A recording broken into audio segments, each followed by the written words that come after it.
Hello, third grade.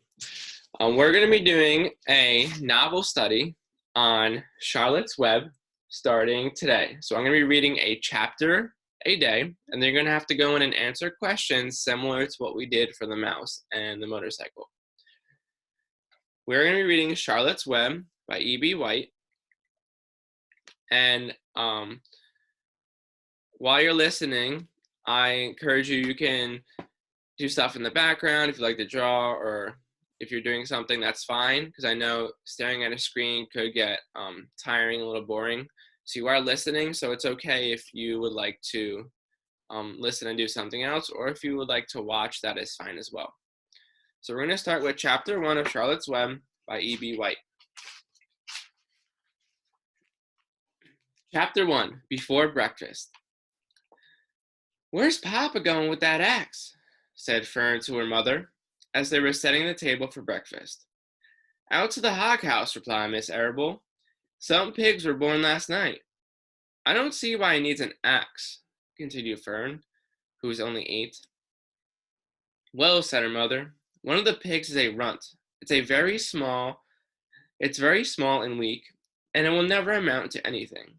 So your father has decided to do away with it." "Do away with it?" shrieked Fern. "You mean kill it? Just because it's smaller than the others?" Miss Arable put a pitcher of cream on the table.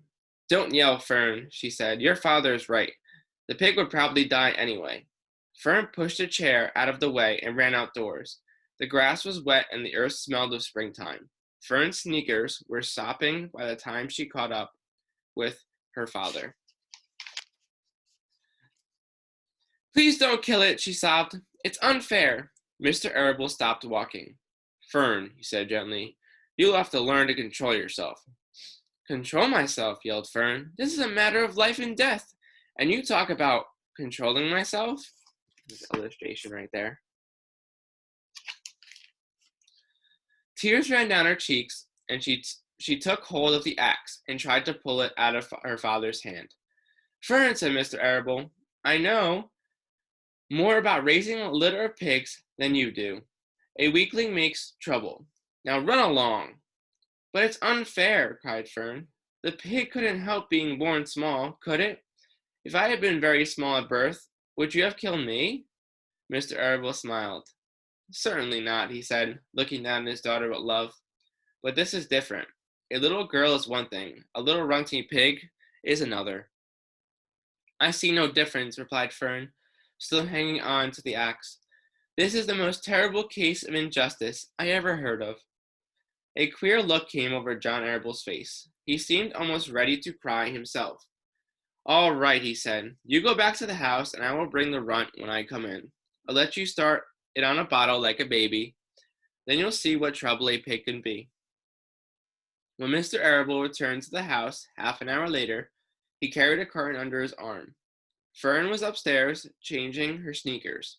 The kitchen table was set for breakfast, and the room smelled of coffee, bacon, damp plaster, and wood smoke from the stove. Put it on her chair," said Miss Arable.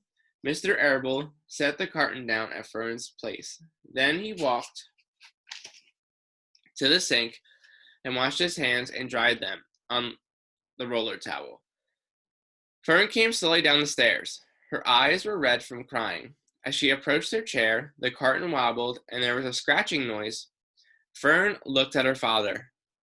She then lifted the lid off the carton. There inside, looking up at her, was the newborn pig.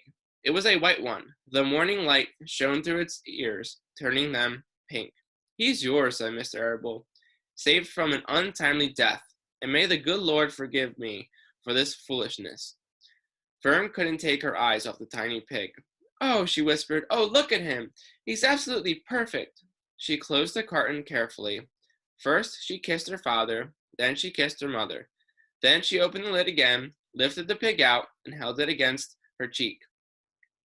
At this moment, her brother Avery came into the room. Avery was 10. He was heavily armed, an air rifle in one hand, a wooden dagger in the other.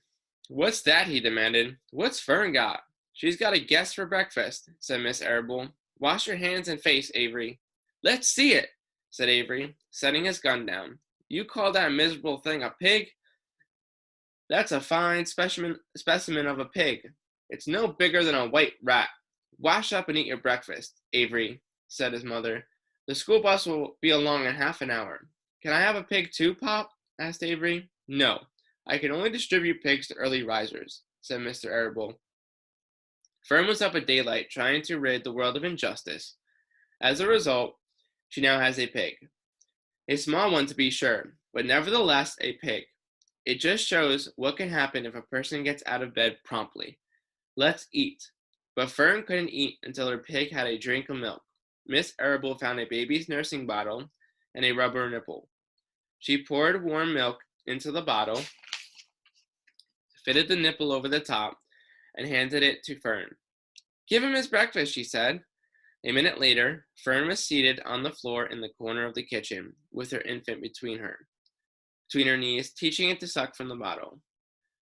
The pig, although tiny, had a good appetite and caught on quickly. The school bus honked from the road. Run, commanded Miss Arable, taking the pig from Fern and slipping a donut into her hand. Avery grabbed his gun and another donut. The children ran out to the road and climbed into the bus. Fern took no notice of the others in the bus. She sat and stared out the window, thinking what a blissful world it was and how lucky she was to have an entire charge of a pig. By the time the bus reached school, Fern had named her pet, selecting the most beautiful name she could think of. Its name is Wilbur, she whispered to herself. She was still thinking about the pig when the teacher said, Fern, what is the capital of Pennsylvania? Wilbur, replied Fern, dreamily. The pupils giggled. Fern blushed. Okay, that is the end of chapter 1. What I would like you to do is, since you're listening and you can't actually see the words on the book, I'd like you to try and picture the words in your head and try and create an image to help you understand the book as I'm reading along throughout all the chapters.